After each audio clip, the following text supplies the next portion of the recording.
Okay, so here comes your intro for today. Today's lesson is about teamwork. We're going to be working on a lab for the next several days, and you do need to make sure you are working as a team.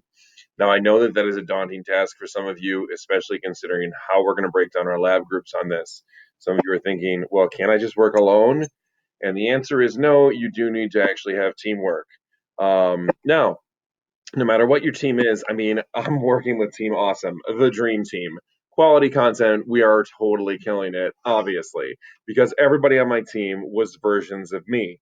We had Coach Niewame, regular Mr. Niewame, me as a fanatical Britney Spears fan, so Brit Niewame, and then, of course, Captain Niewame wearing the captain's hat and blue jacket. So let's take a look at how awesome that clearly went.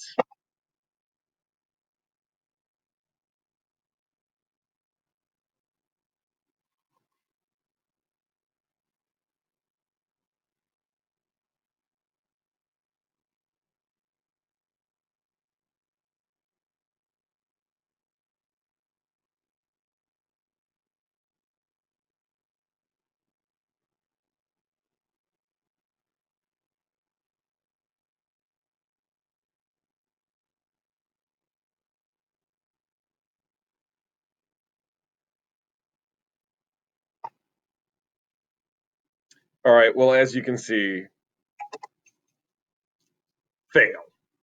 Did not work, wrote a script, thought I was on task. I'm working with myself. But you know what? A fail is just a first attempt in learning.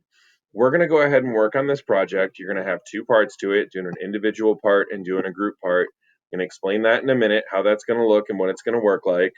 But first of all, let's go ahead and go through our directions of how these guys should have had this script come out. So it took less than 30 seconds for me to screw it up.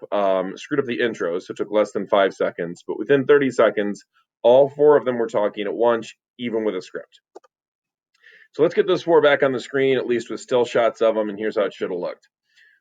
Regular me. Before we start, I want to do a quick roll call, make sure everyone made it. I know we're all coming from different locations. Coach, you out on the deck? Great. Cap, where you at? Captain's on the bridge. Just kidding. On the loft. Nice one. Brittany, where you at? Basement. Can everyone hear me okay? Loud and clear from outside. Yep. Okay, and I'm in the bedroom, so I think we're all modeling this next concept. Coach, I like it. Cap, you're letting Mr. Newham take the lead here? Yeah, that's the way the roles page came up. Kagan rolls. Okay, so we're going to do something a little different for this next lab. First and fourth hour are going to have vertically mixed groups. Second and seventh are going to have vertically mixed lab groups.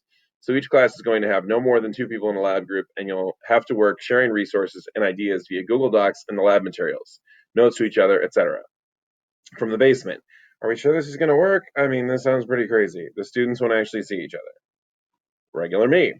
I mean, other teachers have tried it before, maybe not at Neil, but definitely vertical groups have worked. NASA did all their work in the 60s and 70s, launching in Florida, managing from Texas, talking to guys in space, and then landing in the Pacific Ocean. We're just looking at walking across two groups, and we have way more advanced computers than NASA did 50 years ago. If NASA can do it, then NIMSA can do it. Down to Captain.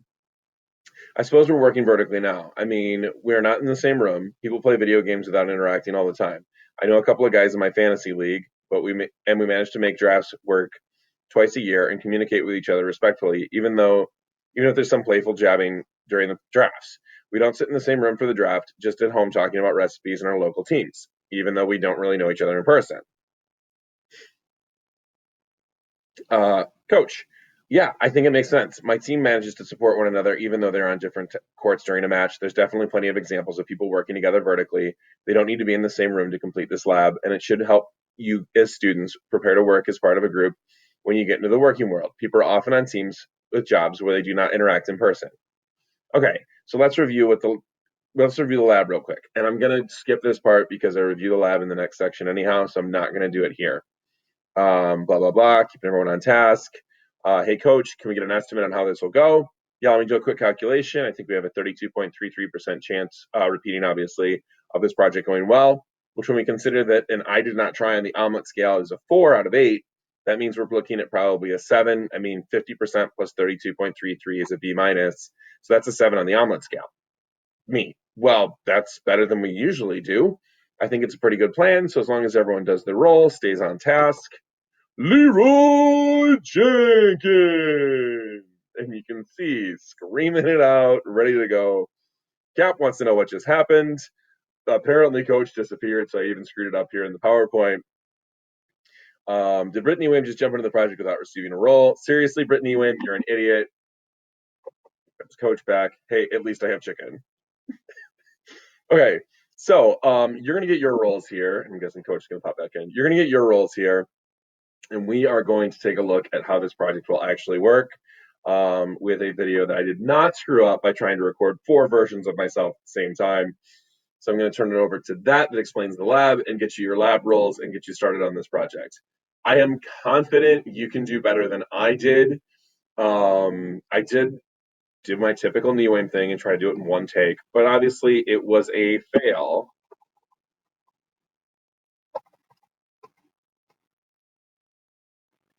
But as I said, that is a first attempt in learning. You guys are going to be fine. Thanks so much. I'm going to go ahead and turn it over to the live version of me and then go ahead and get us started on what this project is going to look like. You guys are going to do fine.